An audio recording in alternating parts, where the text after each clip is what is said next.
Hey, sports fans, Larry Eder, Run Blog Run, your favorite program, Socialing the Distance. This week we have a real treat. Keith Peters, longtime friend of mine. Keith is a partner at Hayward Magic. Keith, great to see you. Great to see you too, Larry. And I think we need to start off by singing happy birthday to Hayward Field. It's 100 years old. Well, Hayward Field is 102 years old, but the track at Hayward Field was put down in 1921. So today is cool. Today, That's today awesome. Is the birthday. Yeah, so let's sing. Happy birthday. Was it the first track that was put down under Bill Hayward, correct? Yeah, I believe Would that so. have been during his? Okay. Yeah. I'll have to pull some pictures out on that. That's where we got to see each other for the first time in ages. And in our earlier lives, there were when I was at Runner's World and you were at Nike, we would weekend after weekend be on the road race circuit and see each other one race after another, and then which was a lot of fun. But I want to take you back a few years to 1995 when we were both in Gothenburg. It was my first World Championships. I'm not sure which one in the worlds it was for you. And Reebok was actually the big sponsor. And it was very curious to me that how big sponsors did things at the time. And what Nike provided was daily press conferences with some of their athletes. The interviews were emceed by Steve Miller. And the content that we were pulling for the first time off computers was from you, bios of athletes and stats and things that helped me every day in my coverage because we were just starting. I'd worked for America Online after Runner's World, but it was really helpful, and it was like life-changing to have all that content there.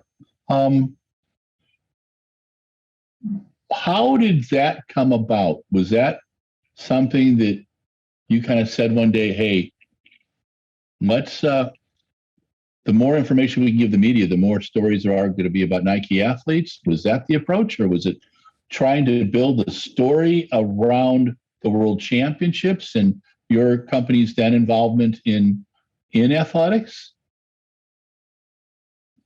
Let's go in the Wayback Machine. Okay. You only took it back to 1985. So back I had basically two careers at Nike, one in sports marketing and running, and the other in communications. And so when I was running Nike's sports marketing programs in the late 80s, I kind of took over right before the Seoul Olympics.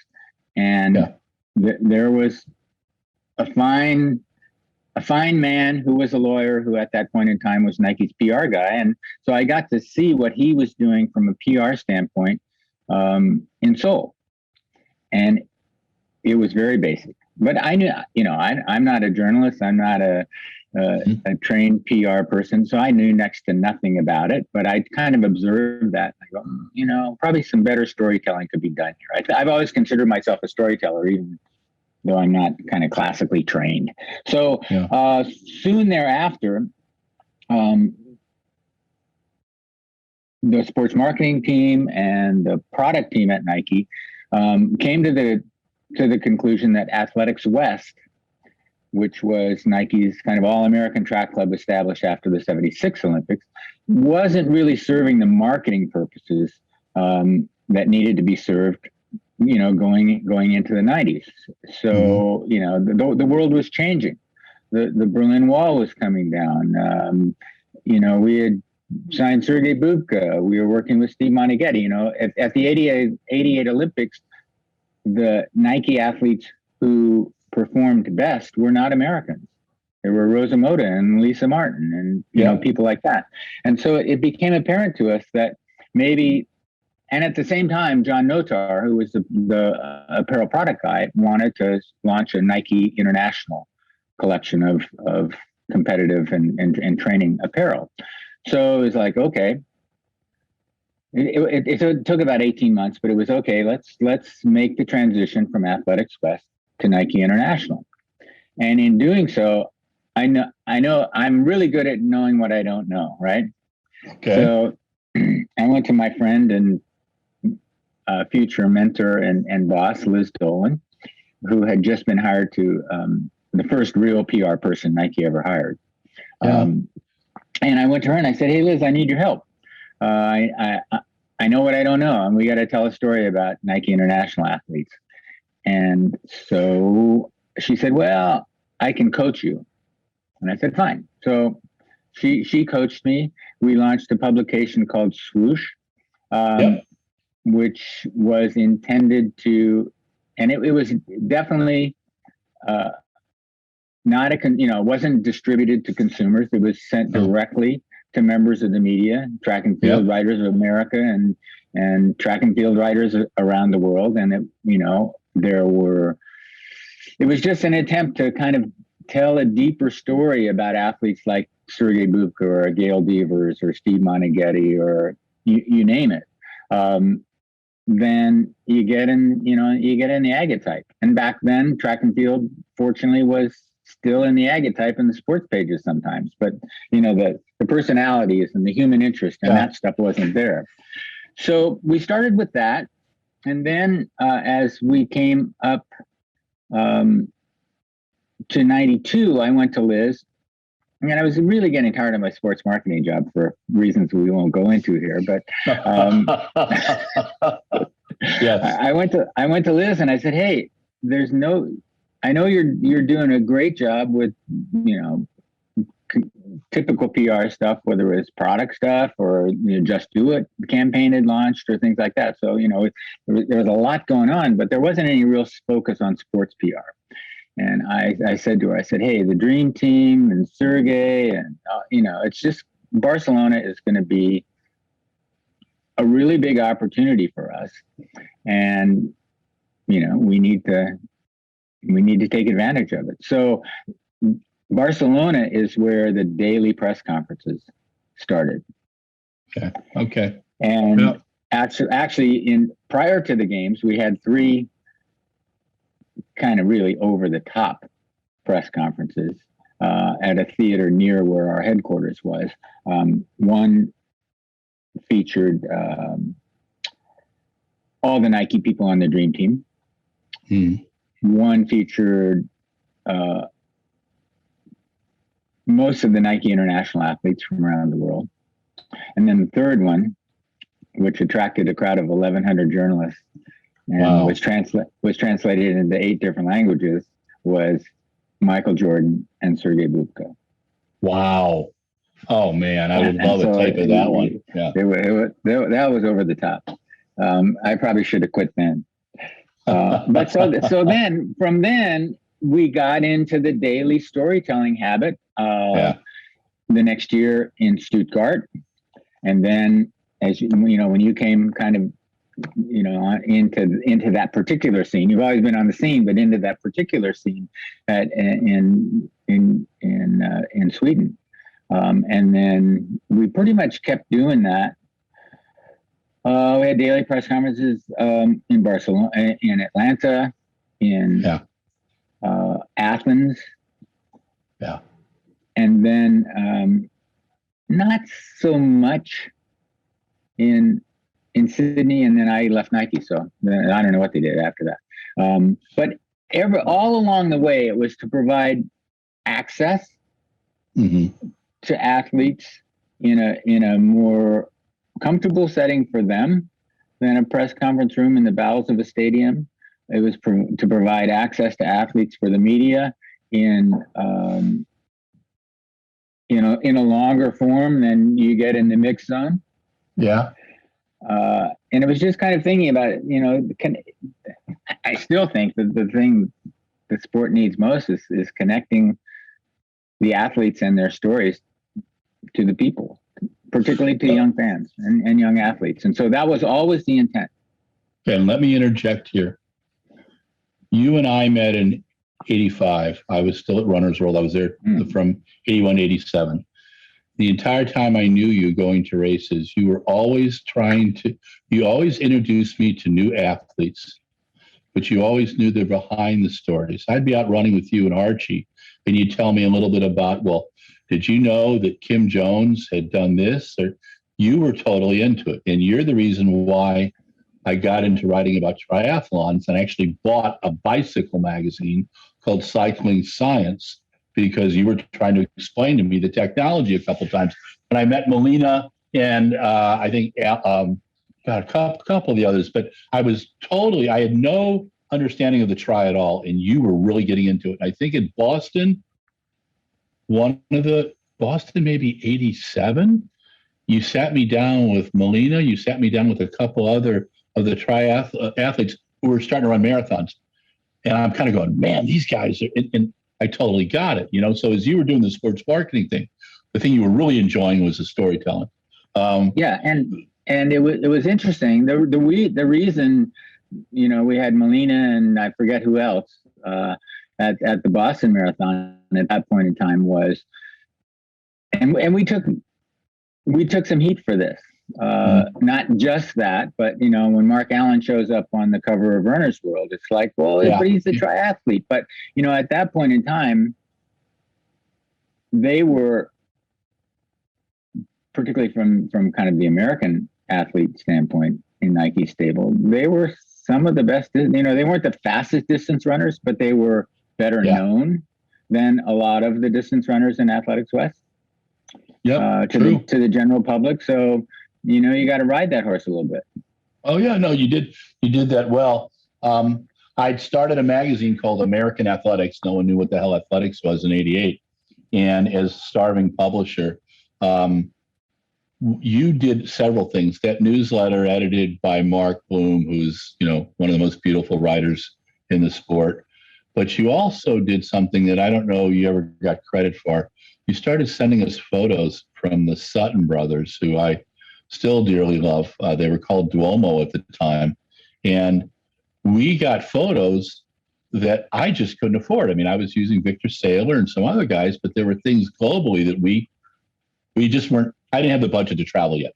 And I remember particularly a photo that the brothers did of a hammer thrower, and it was my first hammer thrower cover, and I was so excited because they had caught the hammer.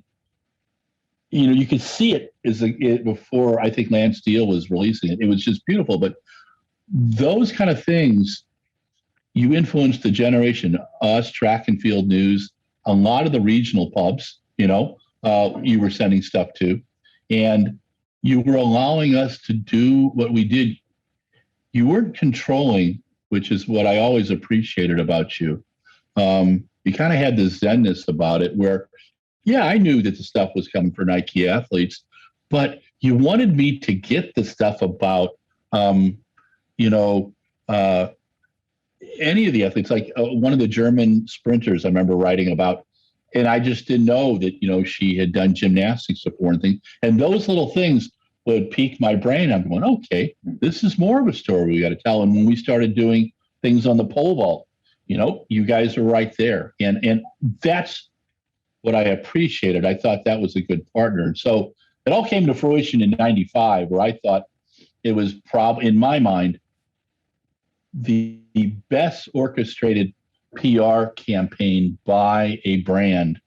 And I go back and I go, Nike did press conferences in all 10 of the Olympics that I've covered.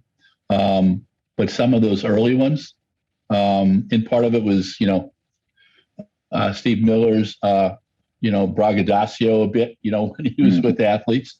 But I met Venusti Nyongabo in '95, and he was speaking in French, and I'm sitting there writing it, and he's talking about his brother being shot on the way for him coming out of the country.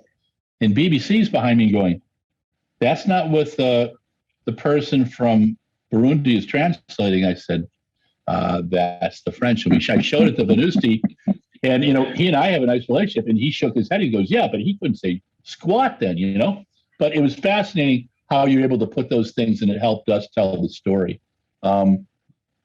You and I wanted you to hear the other side of it. You put your things into what it meant to members of the media. We look forward to that newsletter, and we get quarterly photos from you, and say, hey, you could use them, just don't use them in ads, and it was life changing for us, Well, so yeah, you flatter me a little bit there, but the bottom line for me, one, I was in the right place at the right time. Yeah. With a reasonable set of resources, and the freedom to do something that I thought was good for the sport. Obviously, I was doing it on behalf of Nike, and it was primarily Nike athletes, but it was, it was trying to generate interest, enthusiasm, engagement for the sport, and that's still what I'm doing. Talk to me about what you're doing now. I mean, and we're just going to get a little bit into the B2B site that we've talked about, Hayward Magic, but the idea is you tell me what's your goal with Hayward Magic? Well, so I call myself a partner in Hayward Magic, and I guess technically there are 4 of us. Mm-hmm. Liz Dolan, Nancy Montserrat, Chris O'Donnell, and myself. But conceptually,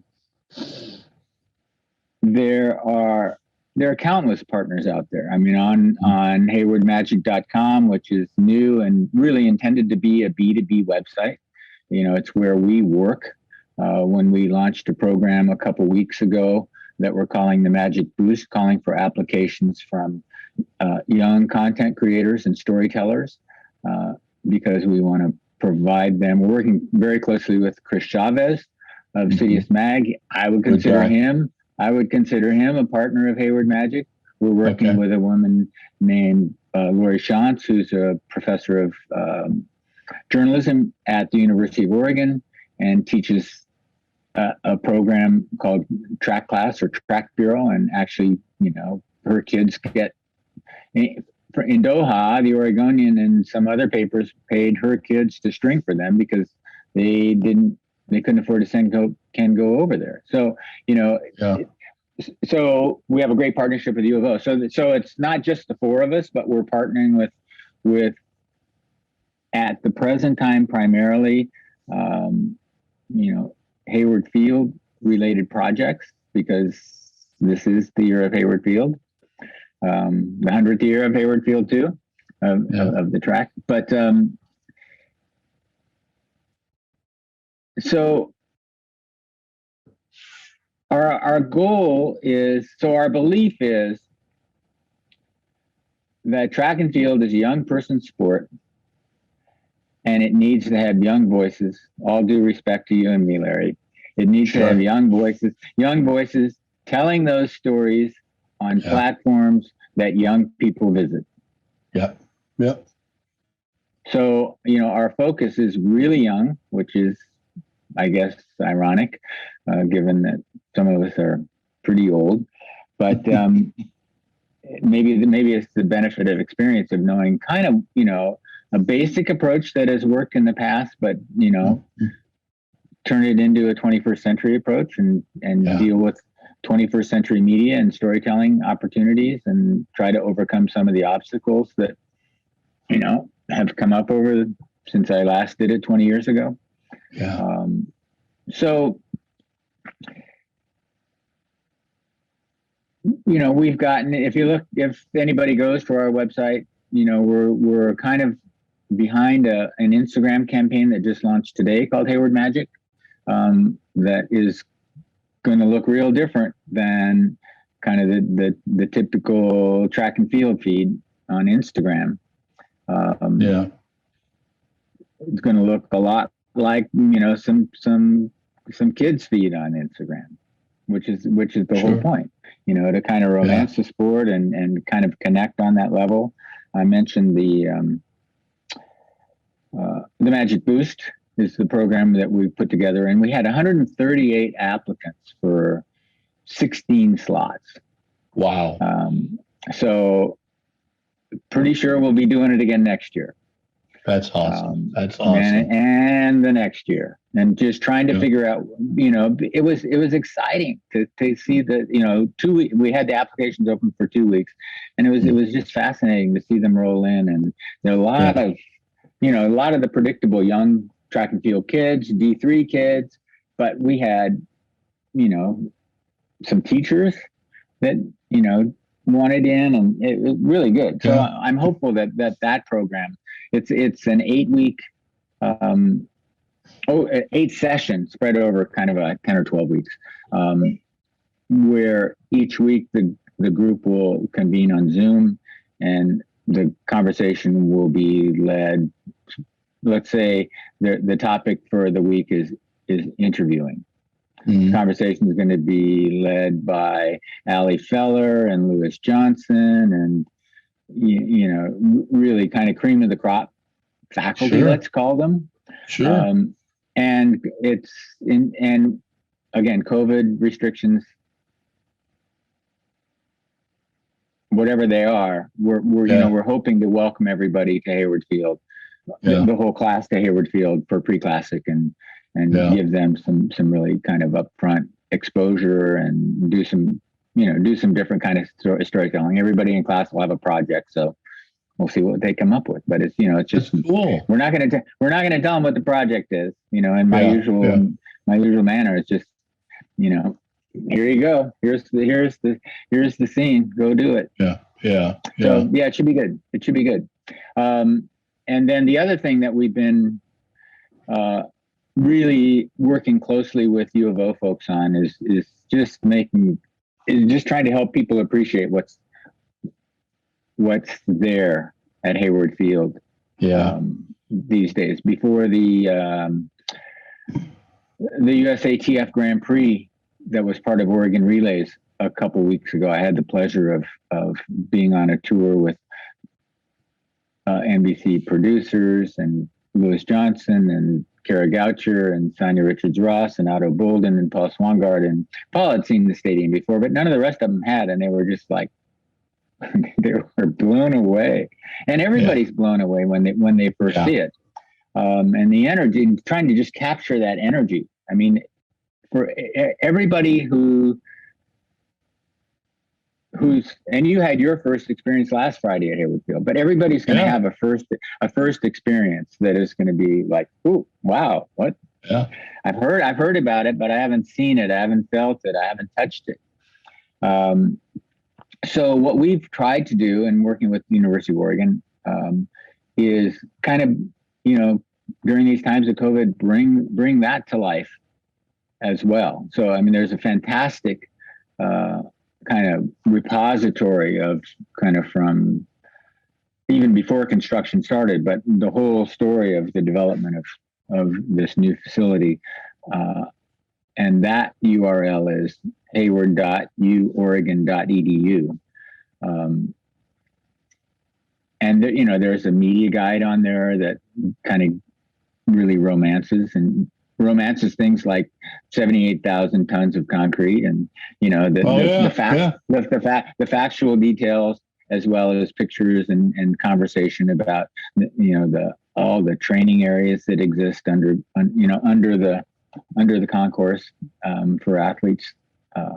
So we work real closely on. There's like a 6-minute video of that's had tremendous reception on YouTube, and so we're just trying to do stuff that tell good stories about track and field, totally agnostic in terms of our brand focus. I mean, we think it's every bit as important to amplify, to connect storytellers with stories, to amplify anyone's story. As we go into particularly the Olympic trials. Let's talk about the Olympic trials for a minute. You and I were two of probably, say, 350 people in the stadium on the Oregon Twilight event. and each day the challenge changes. I think I think the Olympic trials are needed right now, and I think that the level of performances around the country and a lot of these bespoke meets have been tremendous, and it's not all about the shoes. It's about people's need to perform and also having 15 months to let stuff heal. So I think it's a combination of things. But right now, there's the good possibility that the only people that will be in the stadiums will be officials, athletes, and a few media people. And I have no clue if I'm going to be in there or not. We know that all the mixed zone stuff will be remote, which is kind of, running up and down stairs and stuff like that is good for the heart. But when you're on deadline and trying to get things out there, it's always a juggle. And I'm kind of enjoying this remote mix zone, and it gives us a little more time with people. And I love Zoom interviews. But this is going to be a special challenge. But in my long-winded way, what I'm trying to say is this: 2021 is not going to be anything like we've experienced in Olympic trials or in Olympics before. We're probably going to be waiting till 2022 to really feel like we're all completely human again. And in 2022, Hayward will be hosting the World Championships, the first Worlds in the U.S. And that is huge. And how do you see that? How do you see the opportunity with Eugene in 2022 coming along? Well, I think and I won't restrict this to Hayward Field. I think every high-level track meet is its own story. I'm very much looking forward. I did my pay-per-view for the Sound Running track meet this weekend, and looking forward to seeing a bit of it on ESPN as well. But just kind of taking a step back and just thinking about Hayward Field. I mean, there've been some nice,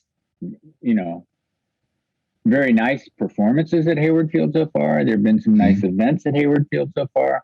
Having the NBC cover the USATF piece of Oregon Relays was great for generating awareness and enthusiasm, not just for Hayward Field, but for for this beacon in the sport.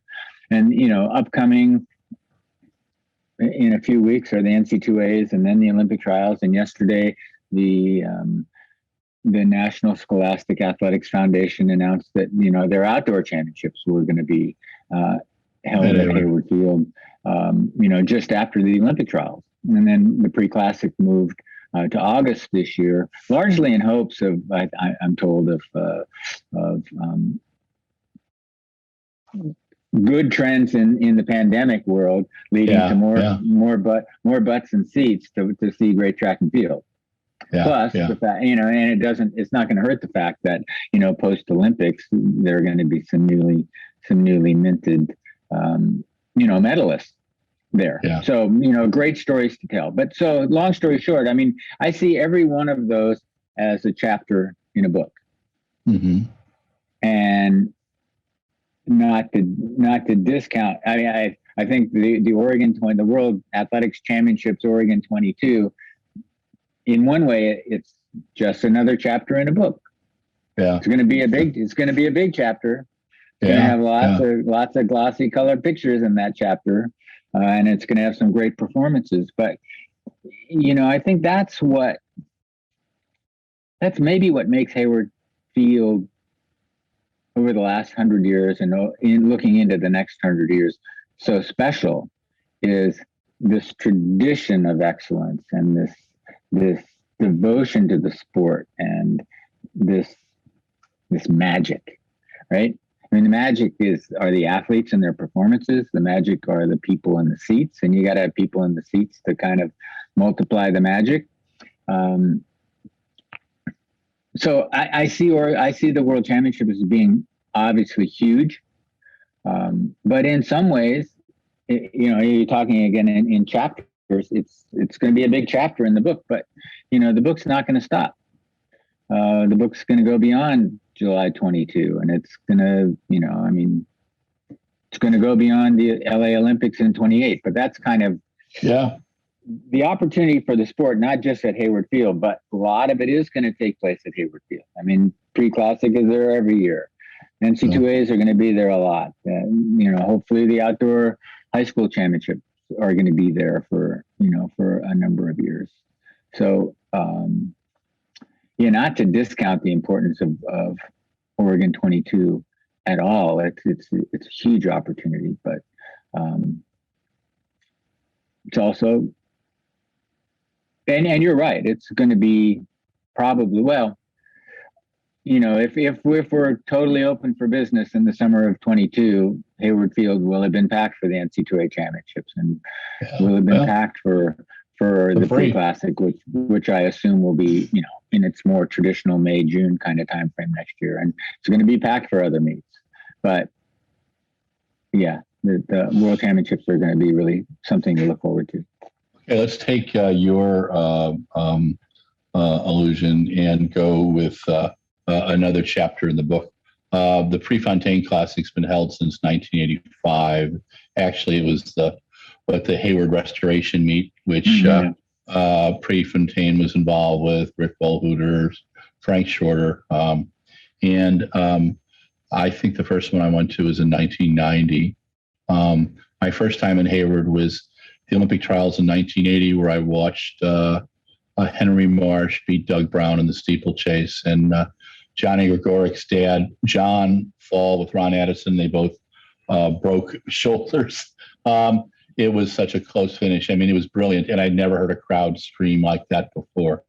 And going to the pre, I remember seeing Tom Jordan afterwards and looking at that grin on his face, event after event. And each year, teasing John Capriati, the former Nike sports marketing guy, well, how do you do it better next year, man? That's really going to be the challenge.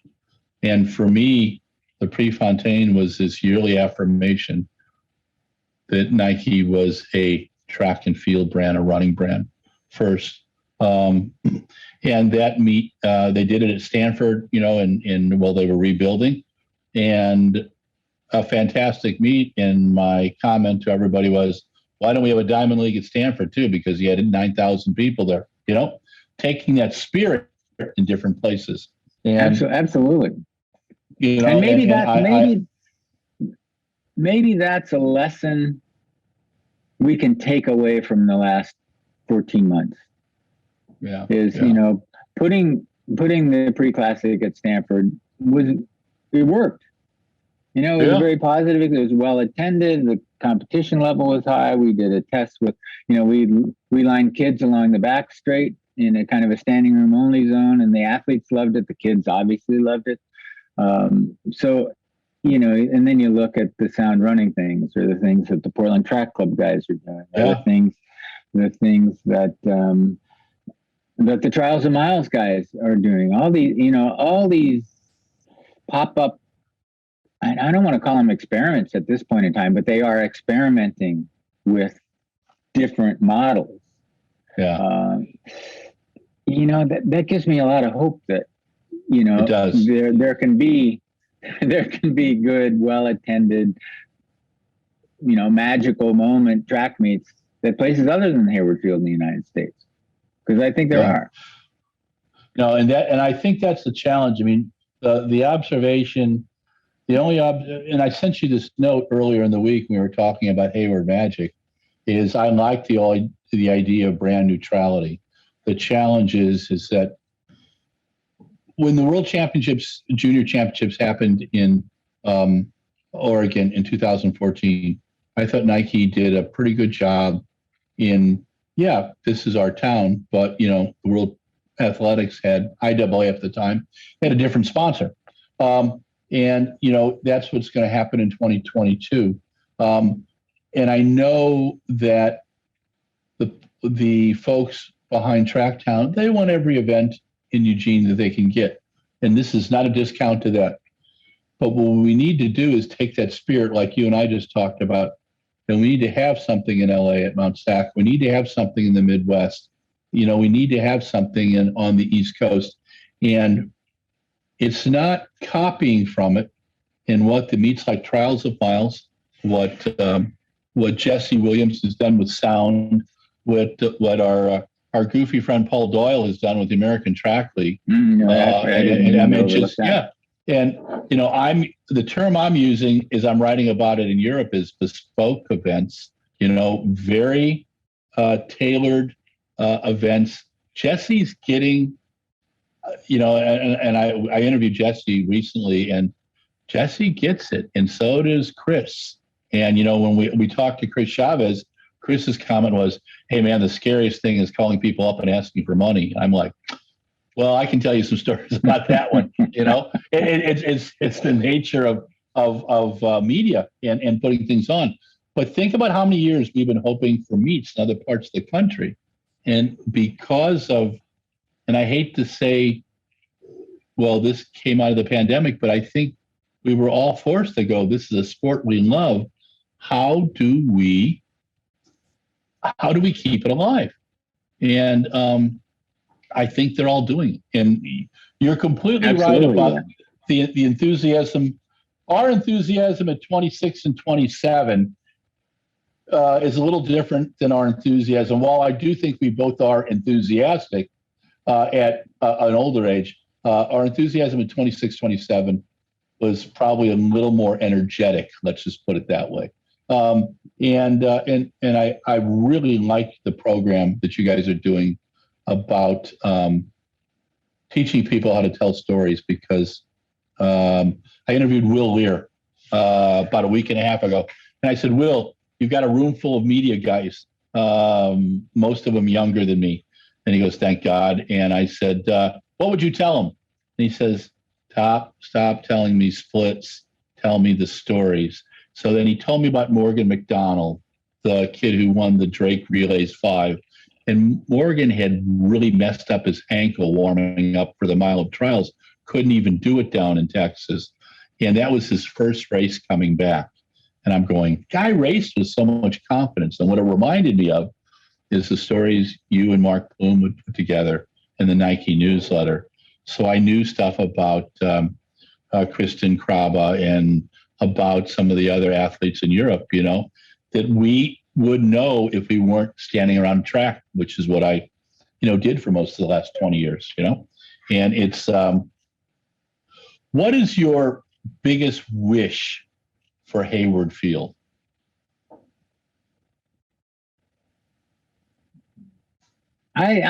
I don't know that I have, obviously, well, my biggest wish for Hayward Field would be a full house during the Olympic trials, because selfishly,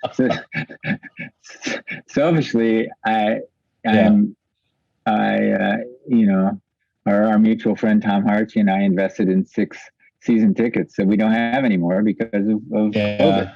You know, I'm hopeful we'll get a few days to enjoy each other's company at Hayward Field. But that would be my biggest wish. This full house at the Olympic trials. That's cool. But that's not going to happen. But you know, I'm very encouraged by CDC guidelines yesterday.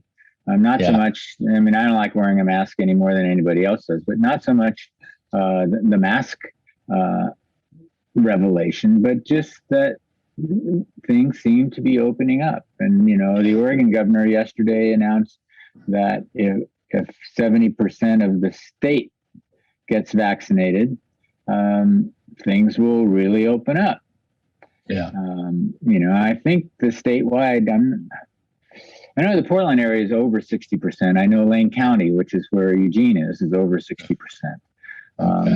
You know, there are some pockets in the state that are 30, you know, right? Enough said there. But anyway,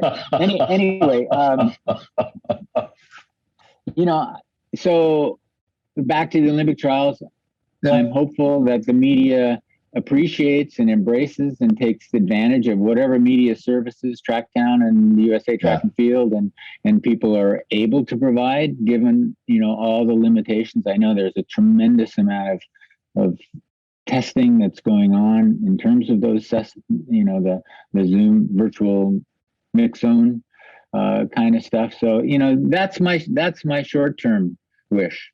And Sure.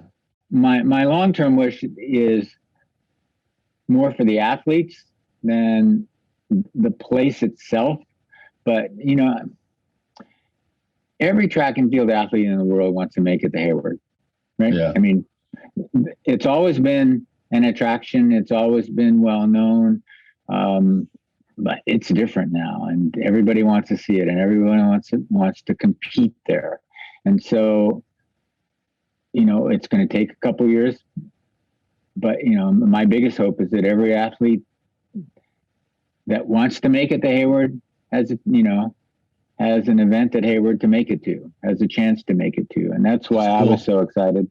That's why I was so excited about yesterday's announcement from the NSAF about their outdoor championships, because now, I mean, there are no state track championships in Oregon and probably most places this year. But, typically the Oregon State High School, all divisions, big school to small school, they all go to Hayward Field for their state championships. Well, that's not happening this year, but still, with the addition of the NSAF meet, I mean, there truly is something for, I'll say everyone, but it's pretty high level everyone. When you look at outdoor high school championships, you look at Olympic trials, you look at pre-classic, and you look at NC2A.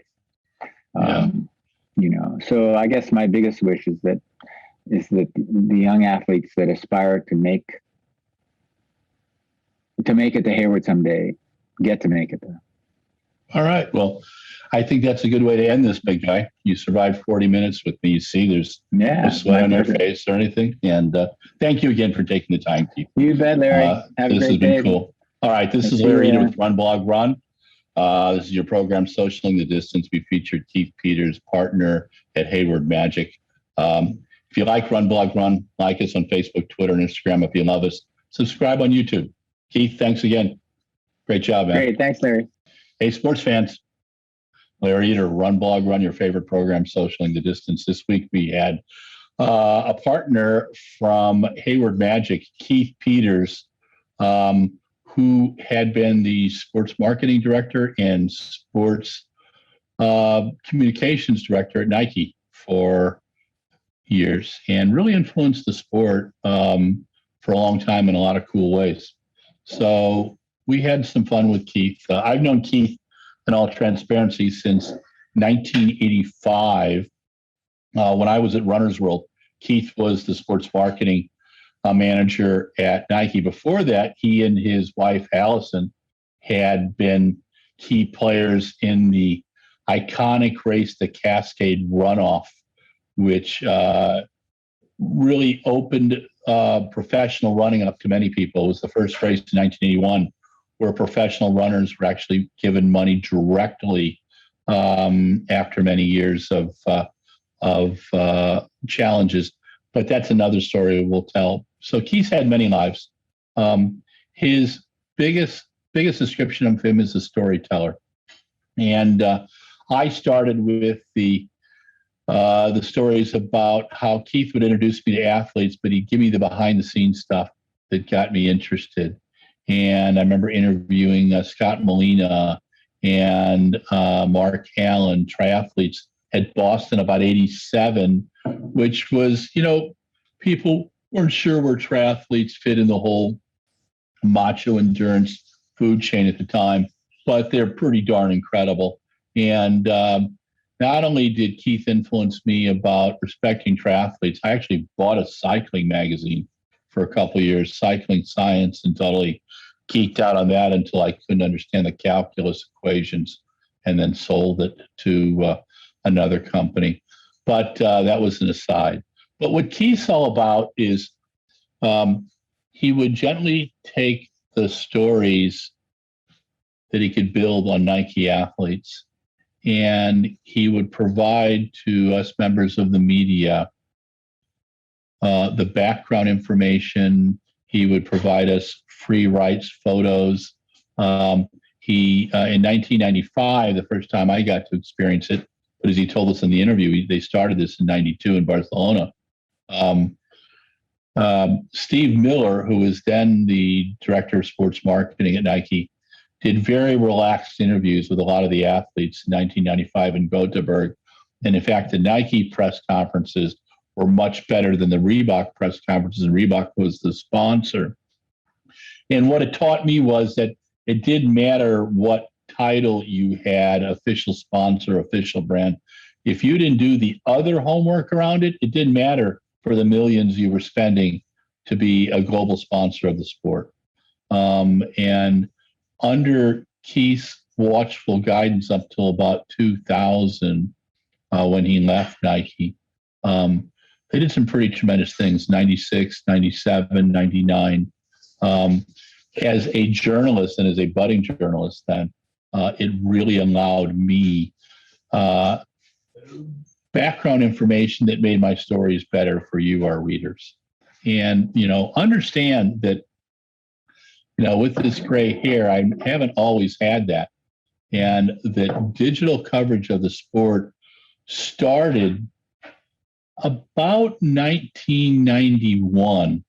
I was at America Online before that I was helping them in 1988, 89.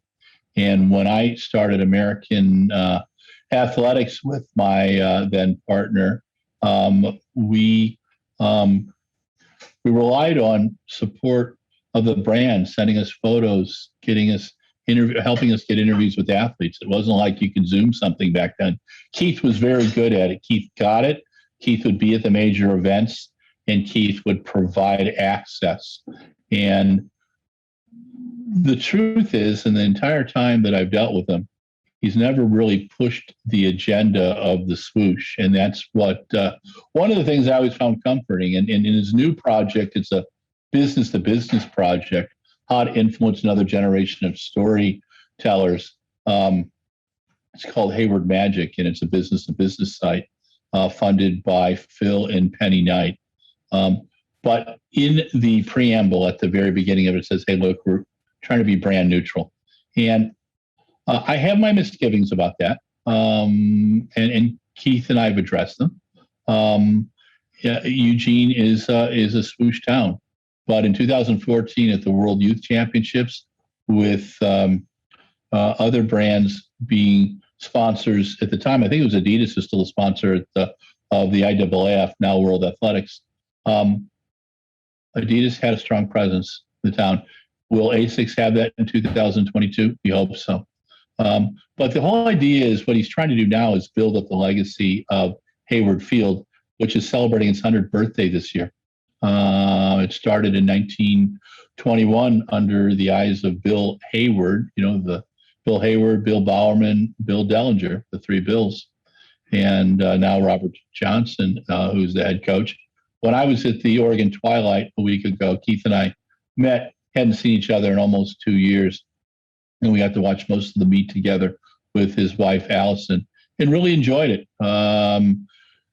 Our early careers had been going from track meet from road race to road race, and we would catch up. But what we caught each other doing one time was checking out the brands of shoes the elite athletes were wearing and the staffs were wearing of events.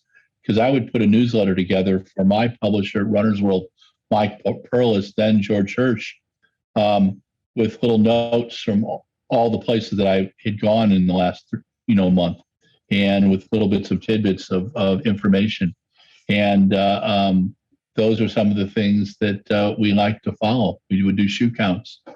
But what Keith's done now is developed a team. It's with Liz Dolan, Chris O'Donnell, I believe. I think there's a few other partners in there. They're behind this program that Chris Chavez is championing about educating young storytellers and content developers. I think it's fantastic. It's nice to see Keith happy, and he likes supporting things that he believes in. And it was the longest chat we've had in a long time, so it was really fun. Thanks again, Keith. Look forward to seeing you at Hayward Field in the upcoming years and at other events. And one other thing he brought up, too, was that taking the spirit of Hayward Field around the country. that's really important too. We just can't have events at Hayward as much as I love it. Mount Sac did a great job a few weeks ago. Jesse Williams with Sound Running, our friend Paul Doyle, the American Track League, the folks at Miles of Trials with Chris Chavez. They're all doing exceptional things. These bespoke meets, and I use bespoke for a reason. These focused, tailored events mean a lot, and they've come out of the pandemic. They came out of a spiritual and economic and a personal need for our sport. And you need to please support these events. Jesse's charging $5.99 this weekend for a meet. He'll be doing others like that. The money's going to the athletes. I encourage you guys to take your burrito money, and put it into the events. Keith would like that too, I think, too. But all in all, next year, we want to see big crowds at Hayward Field. The Prefontaine, Olympic trials, World Championships. So they're all coming, and I hope you enjoyed this interview. Thanks to Mike Deering for managing the production, managing me, and being very patient while I, went down a rabbit hole for 30 minutes between the actual recording and the epilogue. This is Larry Eder with RunBlogRun signing off on Socialing the Distance. If you like us, please like us on Facebook, Instagram, and Twitter. We really need your support. It's how we get paid, through advertising, enlightened capitalism. Brands support us like Brooks. Brooks supported us entirely through the pandemic, and we wouldn't have survived without them. And I encourage you to support the brands and support our sport. Big, big deal. If you love us, subscribe on YouTube. On YouTube, we've got over 2,500 audios and videos. And in the last year, Mike managed the production on 369 videos. And then we have, a couple dozen audios that my brother's done off SoundCloud. So we're trying to get it out there and give you something for everybody. So check it out and offer us suggestions. Email me at runblogrun@gmail.com.